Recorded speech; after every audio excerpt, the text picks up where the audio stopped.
Hello students. Last video में हमने पढ़ा था maximum power theorem.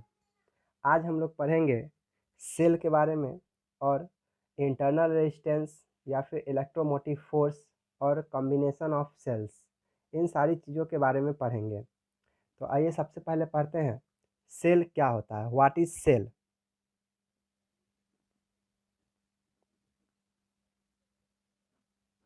Cell actually cell क्या है? सेल एक डिवाइस है जो कि केमिकल एनर्जी को इलेक्ट्रिकल एनर्जी में कन्वर्ट करता है, जिससे हम लोग सोर्स ऑफ इलेक्ट्रिक करंट भी कहते हैं।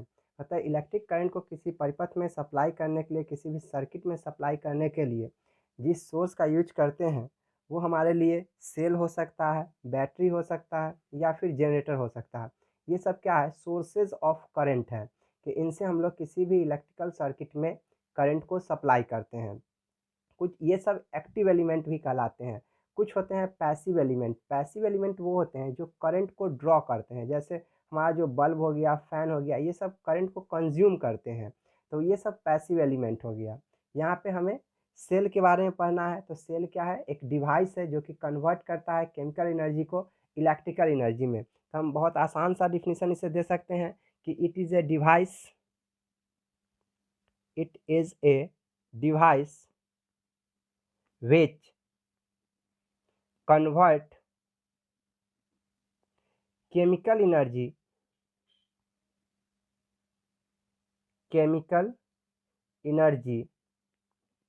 into electrical energy. जैसे हम लोग किसी बैटरी को या सेल को खोल करके जब देखेंगे तो उसमें कुछ केमिकल्स रहते हैं, ठीक? तो वही केमिकल्स क्या होते हैं? केमिकल्स एनर्जी किस में कन्वर्ट होते हैं? इलेक्ट्रिकल एनर्जी में। तो इसको हम लोग क्या कहते हैं? सेल कहते हैं। ये एक सिंगल यूनिट होता है, सबसे छोटा इकाई है, और कॉम्बिनेशन ऑफ सेल को हम लोग बैटरी कहते हैं। तो ये सेल हो गया हमारा। अब सेल में क्या होता है? पोटेंशियल डिफरेंस होता है। मतलब ये एक तरह का वोल्टेज क्रिएट करता है, पोटेंशियल डिफरेंस क्रिएट करता है दो इंड के बीच, किसी भी वायर के दो इंड के बीच, जिसके कारण यह क्या करता है? करंट को फ्लो कराता है हायर पोटेंशियल से लोअर पोटेंशियल की तरफ। तो जब सेल सिर्फ ओपन हो, जब किसी सर्किट में नहीं कनेक्ट किया गया है, उस टाइम जो इसके दो इंड्स के बीच पॉजिटिव टर्मिनल और निगेटिव टर्मिनल होते हैं, उस दोनों इंड्स के बीच जो डिफरेंस होते हैं, पोटेंशियल डिफरेंस, उसको ईएमएफ कहा जाता है या फिर इलेक्ट्रोमोटिव फोर्स कहा जाता है। इलेक्ट्रोमोटिव फोर्स से ईएमएफ कहते हैं। क्या हो जाएगा? It is defined as the electric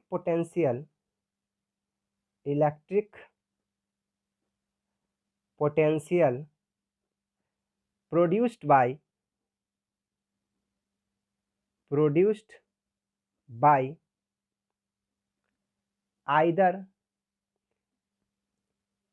electrochemical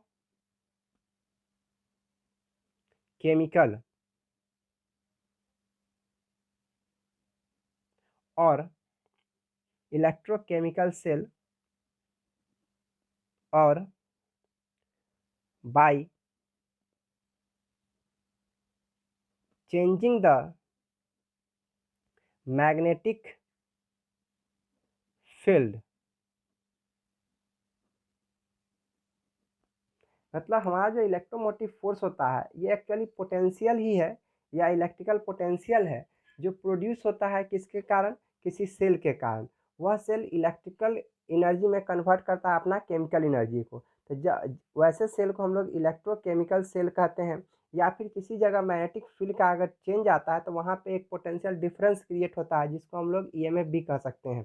तो यहाँ पे क्या हो गया? एक सिंपल सा डिफिनेशन हो गया कि it is defined as the electric potential produced by either electrochemical cell और by changing the magnetic field. इस दोनों में से किसी के कारण भी अगर जो पोटेंशियल चेंज होता है, जो पोटेंशियल डिफरेंस क्रिएट होता है, उसी को हम लोग क्या कहते हैं? इलेक्ट्रोमोटिव फोर्स कहते हैं। इट इज डिनोटेड बाय ई, या फिर कहीं कहीं पे कैपिटल ई भी लिखा रहता है।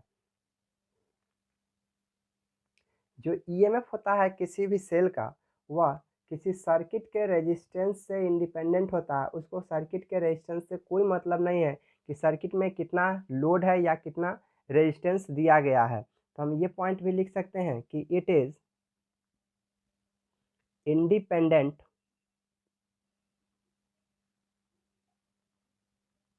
Of circuit resistance.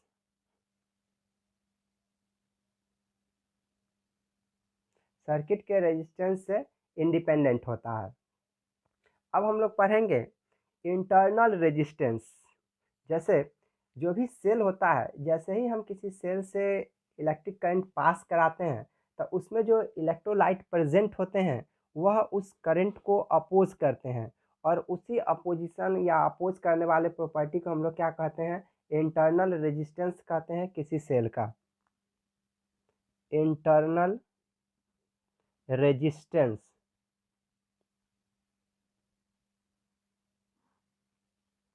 The resistance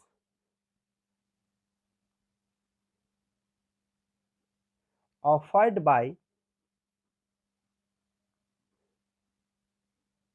the electrolytes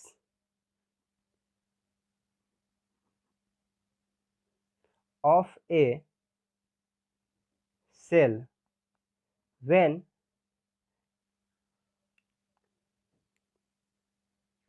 a current flowing through them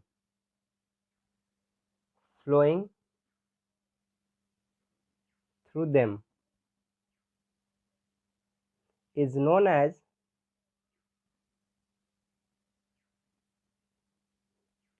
internal resistance।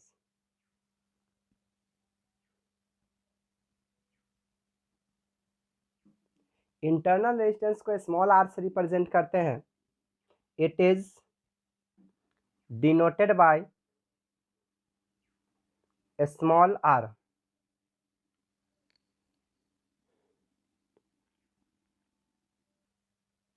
अब है कि इंटरनल रेजिस्टेंस जो होता है वो कुछ कुछ चीज़ों पे निर्भर करती है। जैसे जो कंसंट्रेशन होते हैं इलेक्ट्रोलाइट्स के, उस पर डिपेंड करते हैं, इलेक्ट्रोलाइट्स के नेचर पे डिपेंड करते हैं, या फिर जो भी हम लोग प्लेट्स यूज करते हैं किसी सेल को बनाने के लिए, उस प्लेट्स के एरिया पे कि वह प्लेट्स कितना इलेक्ट्रोलाइट्स में डिप किया गया है, या फिर उस दोनों दो प्लेट्स के बीच के सेपरेशन पे भी डिपेंड करते हैं। तो पढ़ लेते हैं कि factors affecting the internal resistance, या फिर ये भी पढ़ सकते हैं कि internal resistance of a cell depends on, किन किन चीज़ों पे वो डिपेंड करते हैं। तो आइए पढ़ते हैं। Internal resistance of a cell depends on,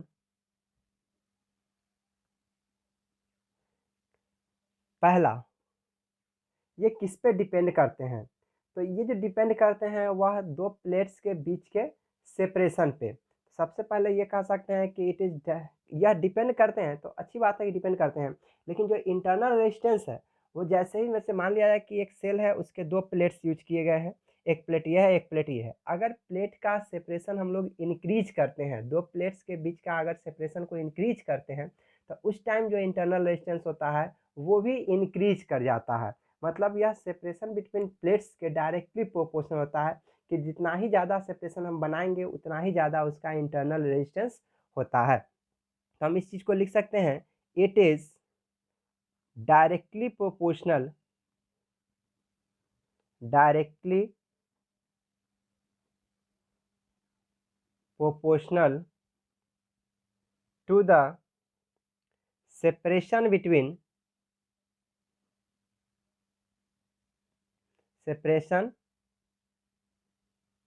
between the two plates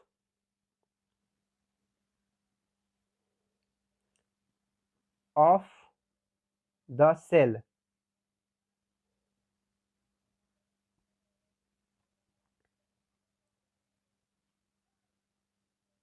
दूसरा है कि जो इलेक्ट्रोलाइट्स यूज किए जाते हैं उसमें अगर हमारा प्लेट जितना ज़्यादा डीप करेगा उतना ही कम रेजिस्टेंस ऑफर्ड करता है। यानी कि जो प्लेट होते हैं वो किसी इलेक्ट्रोलाइट्स में जितना ज़्यादा डिप किया जाएगा उतना ही कम रेजिस्टेंस वो क्रिएट करते हैं, इंटरनल रेजिस्टेंस उसका उतना ही कम होता है। तो दूसरा फैक्टर जो होगा, second factor, it is inversely proportional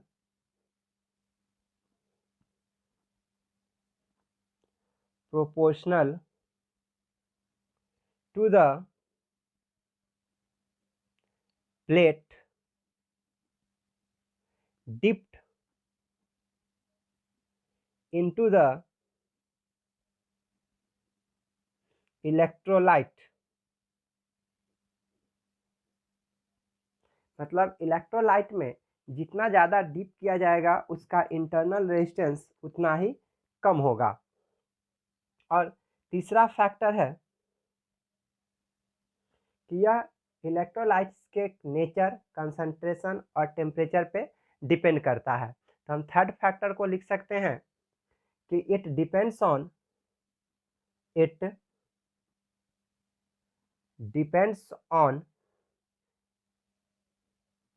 the nature, concentration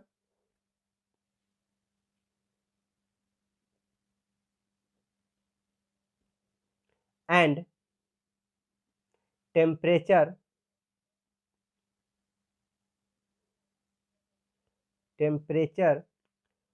of the electrolyte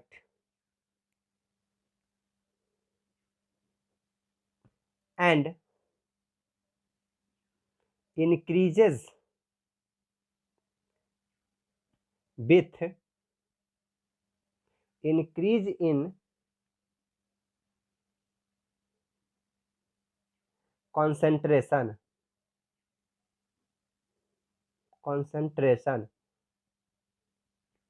जब इलेक्ट्रोलाइट का कंसंट्रेशन इंक्रीज करता है तो उस टाइम जो इंटरनल रेजिस्टेंस होते हैं उसका भी जो वैल्यू होता है वो भी इंक्रीज करता है। यानी कि हमारे पास जो फैक्टर्स आए जो इंटरनल रेजिस्टेंस को चेंज कर सकते हैं, अफेक्ट कर सकते हैं, वो क्या है?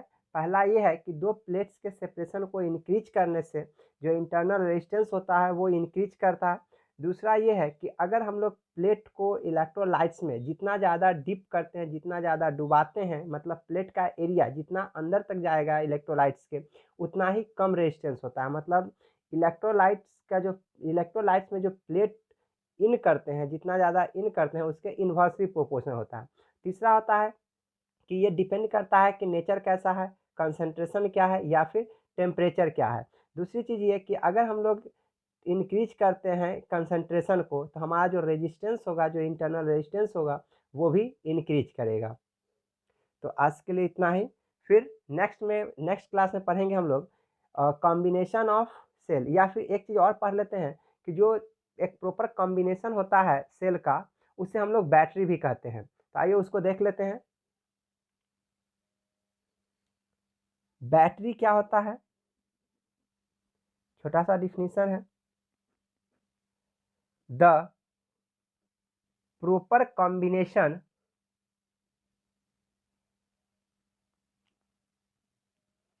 of cells is known as battery.